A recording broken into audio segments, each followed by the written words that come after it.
Hello, everyone, and welcome to our first History in a Nutshell presentation. This presentation is presented by Liz Lee from the Charlotte County Libraries and History Division, and today we will be going over a short biography about Dale Chihuly, the world-renowned glass-blowing artist. How it all started. Chihuly was born in 1941 in Tacoma, Washington. He loved going to colorful botanical gardens with his mother and looking at all the different flowers. His family wasn't well off, so as a child he would do odd jobs to help earn money. One of the more interesting ways of earning money was he would play marbles against his friends. And the marbles that he would win, he would sell them back to his friends so they could play again. He also did lawn mowing, and he was a bit of a wild child. He transferred to the Department of Architecture and Interior Design at the University of Washington in Seattle. And in the middle of his college career, he decided to take a break and he traveled all throughout Europe. He came back, he finished his degree, determined to make something of himself. He was a designer for an architecture firm and set up a studio in the basement where he played around with glass. What's interesting is he applied for a graduate study at the University of Wisconsin. It was the only glass-blowing program in the country at the time. He graduated with his second master's, and he started exploring non-traditional ways of glass blowing, which is what he is known for. Adaptability. He lost an eye in a car wreck in England in 1976, which affected how he makes his work. He couldn't see properly because he didn't have any depth perception. So he works as the artist in charge. So he directs his team, which can be 8 to 10 people, sometimes more, depending on how big of a project he's working on. He does amazing things to glass. He pushes it to its limits by exploring all of its properties. One of my favorite quotes is, "Blown out, attenuated, pressed, slumped, stretched, twisted, perforated, laden with color, fused and melted into forms that cool to brittle but stable, clear or colored, transparent or opaque solid." All the different ways that he has experimented with glass. And he focuses on color, drawing, and form. Now, here comes the fun part of the presentation. This is a good representation of the different series of works that he's done. And you'll see how he continues to evolve. So here we go. Baskets. So he was interested in weaving, especially examples of Native American baskets from the Northwest coast. Again, he was born in Washington State. So how the baskets would collapse under its own weight, he played with gravity. So in the upper picture, you can see a woven basket on the left, and then the rest of that picture and the one below it are all glass baskets that he's made. Seaforms. And these are interesting too. When thin glass threads are trailed over the ridges in a continuous motion, they adapt to the unique contours of each form so that a fusion of form and decoration occurs. They look like sea urchins, and this series was formed by experimenting with the basket collection that you saw before. This one is my favorite. It's Machia, which is Italian for spotted. There are 300 different color rods that make up a glass blower's palette.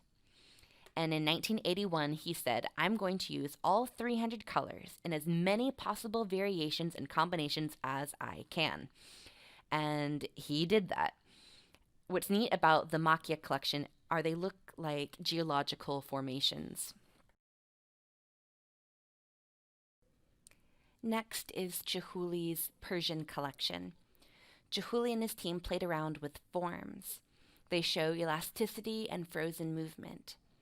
A quote from one of the books that I read described the collection as tentative and precarious, always something to be fought and won. Soft cylinders. Now, this is interesting because it looks like, when you look at the photo, that there is a drawing that's on the glass. This is how he did it. First, a very detailed glass drawing, or something it's called a shard, is prepared before the blowing starts. Then the glass shard is carefully placed on a hot plate with hundreds of glass threads all around the drawing. About halfway into the blowing process, right after the last gather of glass has been dipped from the furnace, the gaffer comes down on it with the molten glass and fuses it to the surface. So all the squiggly lines you see there are the glass threads that fuse to the surface. Now, what I didn't know, and I read this in one of the books that we have, the shard may crack at this point and the glass threads go flying everywhere. He says it's the most exciting part, the explosion, the possibility of something breaking. Of course, when you're working with glass, you can expect anything to break at any time. Venetians. So this collection was inspired by Venetian Art Deco pieces from the 1920s, and he worked with a glass artist from Italy named Lino Tagliapietra, and it's nature inspired and the pieces seem to grow. So for example, the left picture you see, it's a sphere of spotted blue glass, and then on top it's clear with gold mixed in, and it looks like leaves and the flowers are blooming. So there's life.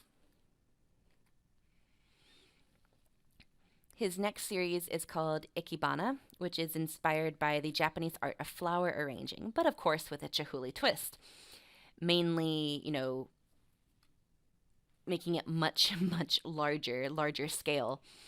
And just the artwork that he does, it's absolutely breathtaking. Then we have the Najima floats. And they're like, oh, they're just spheres. That's easy. And he says, no, they're technically or physically the most difficult things that they have ever done. Even though a sphere or a ball is about the easiest form you can make in glass, when you get to this scale, up to 40 inches in diameter, it becomes extremely difficult. But they are so beautiful. This next series is one of the most breathtaking works that he's done. So Dale Chihuly is known for his chandeliers. It's specially blown glass. They look so ethereal and lightweight, but they can weigh up to thousands and thousands of pounds. The Vinoy Hotel in St. Petersburg has a giant Chihuly chandelier of blown white glass in one of its meeting rooms. I attended a conference there, and it's just hanging above you, and you can't help but stare at it. It's beautiful. And in 2017, in the New York Botanical Garden, he had a display. So, of course, you have the beautiful flowers and the arrangements and landscaping that the garden has. But then he put his own flowers and nature into it, and it's a beautiful collection. He's also known for these gravity-defying towers. Look at all the different colors. So you see 2 of them are made out of spikes of glass. Others are curly cues and just any shape and size. You too can see Dale Chihuly's work. The Morrie Art Center in St. Petersburg, Florida has a permanent collection of Dale Chihuly's unique artwork. There's a large-scale installation such as the ruby red icicle chandelier, including other pieces from Machia, the Ikebana, the Najima floats, the Persians, and the tumbleweeds. And they also have a glass shop on the premises, so you can see glass being blown in real time, and they have workshops and demonstrations, and I really want to go to the museum.